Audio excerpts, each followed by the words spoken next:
Peace be upon you all. I'm very happy to see familiar faces again. As I have mentioned in the last talk,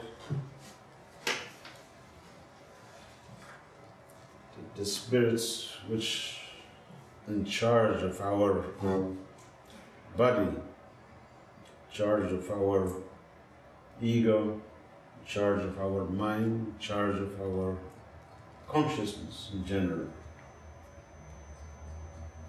is in the Sufi terminology is called the ruh, spirit in loose way, but it's a clear definition within tasawwuf that the human being, he have three sides to him. This three sides is not different kind, yes, but they are different of degrees.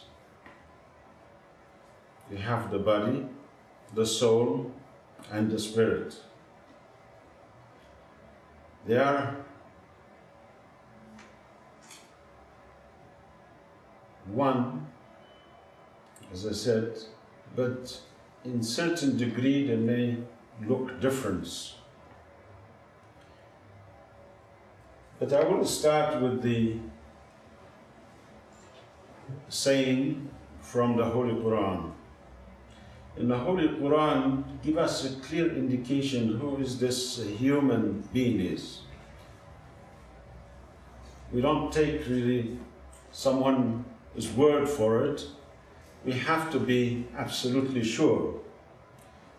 Nowadays, just to buy in very ordinary items from markets, supermarkets, you pick it up, you check it, you see the ingredient, see the by-use date. If it is the wrong date is there, you go back immediately to the supermarket and you complain and you ask for your money back and so on and so forth, just for a small item, because you know that could kill you. And this is the most precious item you have, is your life. So you are very conscious, very aware, and prepared to go take him to the highest court in the land. If that is the case just for a small can of sardine or can of sweet corns or whatever item that we get from the supermarket, then in the spiritual supermarkets of the 21st century, I think this is so confusing, so strange, and some of them highly demonic, that to commit ourselves to a teaching, then we have to investigate where is the source of this teaching come from. Even though within Tasawwuf, Sufism, they totally agreed that the knowledge of God is not specifically within just Tasawwuf. This great knowledge, the knowledge of the Supreme Being, has been the divine, merciful God. He gives to all of humanity. He gave to Socrates, he gave to Plato, he gave to all kind of thinkers in the world. They have certain degrees of this particular knowledge.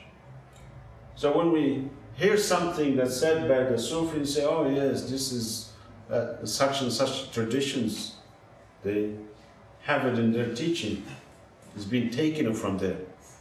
When in reality nothing is being taken, because the true knowledge, you have to be absolute knowledge.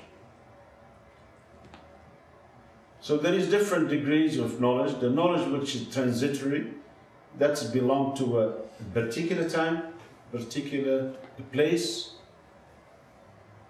In Arabic, they have a name for it called Sunnatul Waqt, meaning the traditions of time.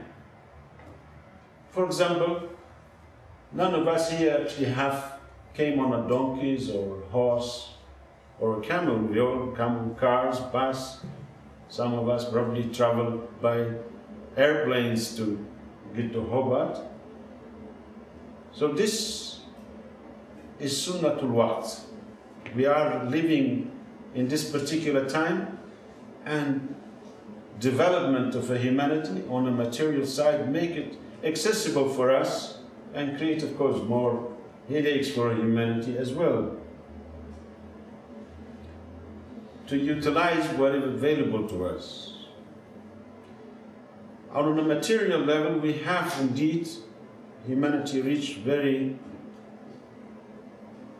higher state of development. But if we stop to think, what exactly they're looking for? They want to go to Mars, they want to go to the moon, they want to go to find out what Jupiter is. You're going to go here, there, they're diving underneath the oceans, hiking in the mountains. What they're looking for the self. For that real self within is keeping us alive. But the program in our minds is being turned around the other way. So when the spirit to give a message to the brain to seek a higher level of consciousness, that the scramblers in our brains actually translate this message to get a good job, get a nice house, get a good bigger car, get this, get that. So it is constantly interpreted to the material level, not to higher spiritual awareness.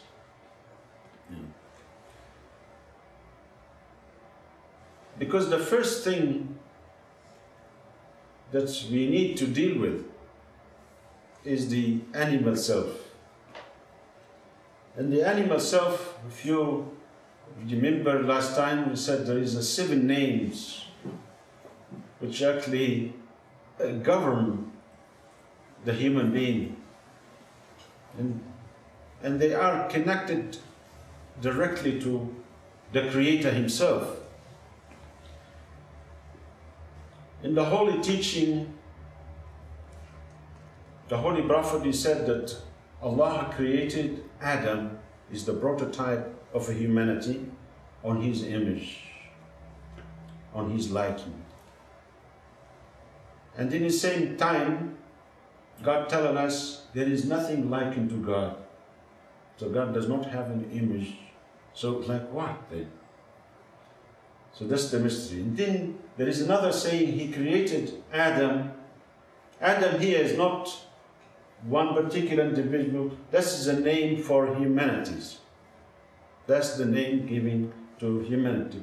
But this is the prototype of human being. On the qualities of the merciful. He was created with mercy, meaning love, caring, and all kind of wonderful qualities. The Holy Prophet sallallahu alaihi wasallam, he said, the human nature is actually built to love that which is being kind to it. So if someone is nice to us, we feel happy to him. We feel, so I like this person. He's nice to me.